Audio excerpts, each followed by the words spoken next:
In this lesson, we'll take a look at another aspect of the rigging process that deals with constraining objects. Constraints cause us to limit the way an object can move. They are primarily used to lock down the transforms of one object to be controlled by another. And what's nice is that we'd be able to animate that control on and off. So let's take a look at where the constraints lie in Max. Underneath the animation menu constraints, we have a whole group of them. The first two are surface type constraints. The attachment constraint is used to constrain an object's position to another's face. Next we have the surface constraint, which is used to take that position of an object and constrain it to an entire surface. Next we have the path constraint, used for path animation, but we saw earlier how this can be used for rigging in our Spline IK lesson. Next we have the position constraint, used for constraining an object's position to another. The link constraint deals with all three transforms: position, rotation, and scale. And this can actually be a very fun animation constraint for character interaction. After that we have our look at constraint, used to cause an object's rotation to point at another's pivot. Then we have our orientation constraint, and this is used to control an object's rotation by another. In this lesson, we're going to go ahead and take a look at a couple of these, the position constraint and the orientation constraint.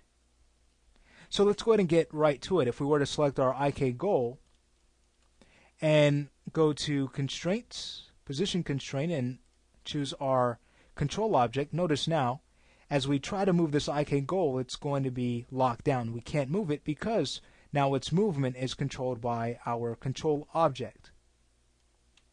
Now, what has happened is that the pivot of our IK goal has been aligned to this control. Remember how we've aligned our control object earlier to the pivot of the IK goal? That's mainly so that we'd get no offset as we apply that constraint. So notice this, if we were to undo that constraint, and I'll go ahead and just move the control object out of the way. If we were to go ahead and select this IK goal, go back to Constraints, Position, and then choose our control object, of course it's going to align to its pivot. Now, another technique for working with control objects is to simply move the shape of the control but keep the pivot aligned with the object you like to constrain. So to show you this, if we were to go to the hierarchy panel and turn on Effect Pivot Only, press Shift A and then snap the pivot to the IK goal, what we'll get when we again apply our constraint is now this IK goal staying exactly where it originally was created at, but now notice we can very easily select our control object and still control the IK the way we'd like to. So this is a way we can very easily select control objects. This type of technique would be used for the spine. Alright, so I'm going to go ahead and undo that back to where we were before.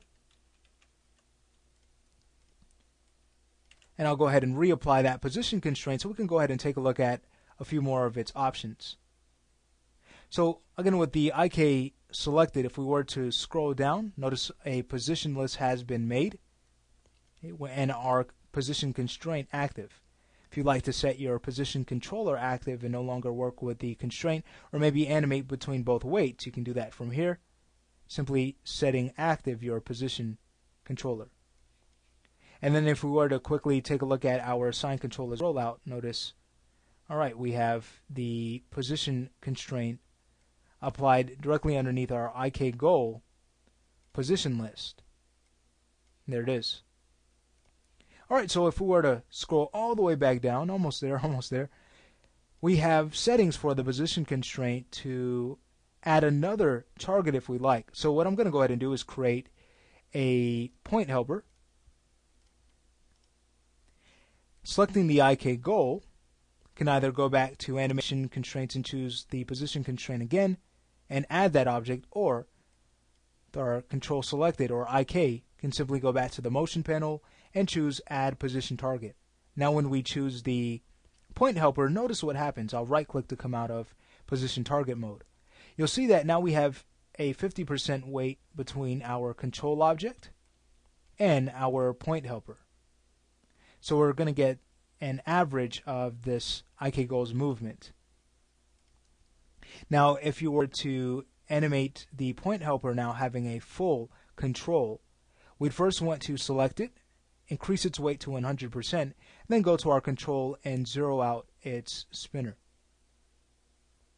or zero out its value by right-clicking our spinner. So there we have it. Now if we were to select that point helper, it has full control in position. So that's how we can work with multiple objects, and again we can animate that weight if we like. Notice as we move this control, it has no influence at all. So I'm going to go ahead and go back to the control object. I'll set that to a full weight of 100. Remove the target, the point helper target, and then delete it.